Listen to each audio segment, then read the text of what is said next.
Bonjour à toutes et à tous, frères et sœurs, c'est le frère Cospiel et on va partager sur l'adoration. Je vais lire la parole dans 1 Samuel 15, 22. La Bible nous dira, Samuel dit, l'Éternel trouve-t-il du plaisir dans les holocaustes et les sacrifices, comme dans l'obéissance à la voix de l'Éternel? Voici l'obéissance vaut mieux que les sacrifices et l'observation de sa parole vaut mieux que la graisse des béliers. En fait, tout simplement, il faut que tu te dises, imagine que tu es avec ton papa te dit va faire la vaisselle. Et puis là, tu fais pas la vaisselle. Range ta chambre, tu ranges pas ta chambre. Travaille à l'école, tu travailles pas à l'école. Mais toi, tu ne fais rien de ce qu'il te dit. Mais un jour, tu vas dire, papa, j'ai à cœur de passer un moment avec toi et j'ai à cœur d'aller au cinéma avec toi, c'est moi qui paye ta place, tout ça. Ton père sera énervé. Il va dire, attends, tu ranges pas ta chambre, tu fais pas la vaisselle, tu travailles pas à l'école et tu veux en plus de cela qu'on aille se balader au cinéma. Mais non, mais j'ai même pas envie de voir ta tête, j'ai même pas envie de passer un moment avec toi.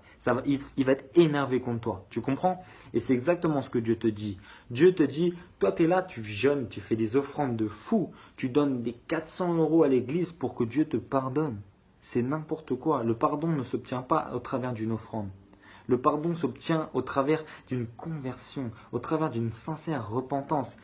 Tu te détournes totalement de ta vie d'avant.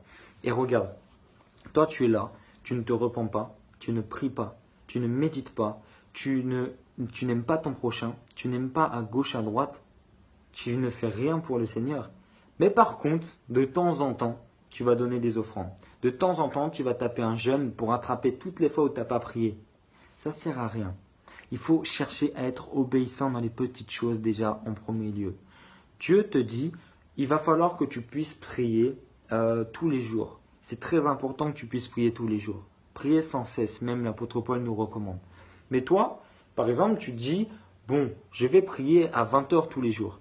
Et il y a des jours tu ne pries pas. Alors, tu as donné rendez-vous à Dieu, mais tu n'es même pas venu. En fait, tu ne respectes pas Dieu, tu ne crains pas Dieu. Laisse-moi te dire que tu ne crains pas Dieu. Tu as dit que tu allais évangéliser tous les mois, mais tu n'évangélises pas. Tu ne crains pas Dieu. C'est-à-dire que tu n'es même pas dans l'obéissance. Quelqu'un qui n'obéit pas à son père ne craint pas son père. La personne qui dit oh mon père il me dit toujours de travailler à l'école, il me dit toujours de ranger ma chambre ou de faire la vaisselle, tu crains pas ton père. Moi mon père, s'il me dit quelque chose, je le fais direct parce que j'ai une crainte envers mon père. Et mon père craint son père. Et le père de mon père craignait son père quand il était en vie. Et c'est normal.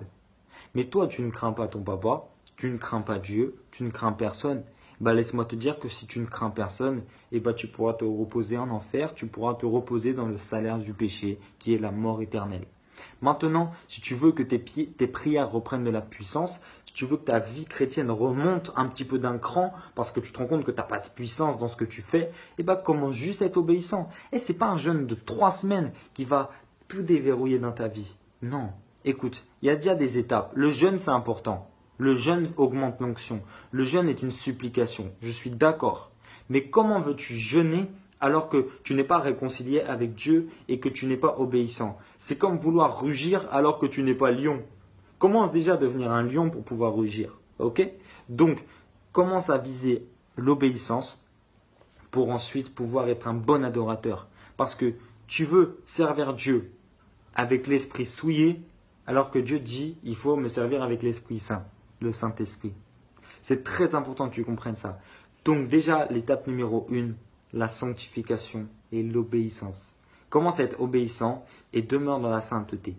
Demeure sur ton comportement, sur ta manière d'être chaque jour. Essaie de te façonner un bon caractère et tu seras un bon adorateur pour Dieu. Parce que tout se fait dans l'obéissance. Ok?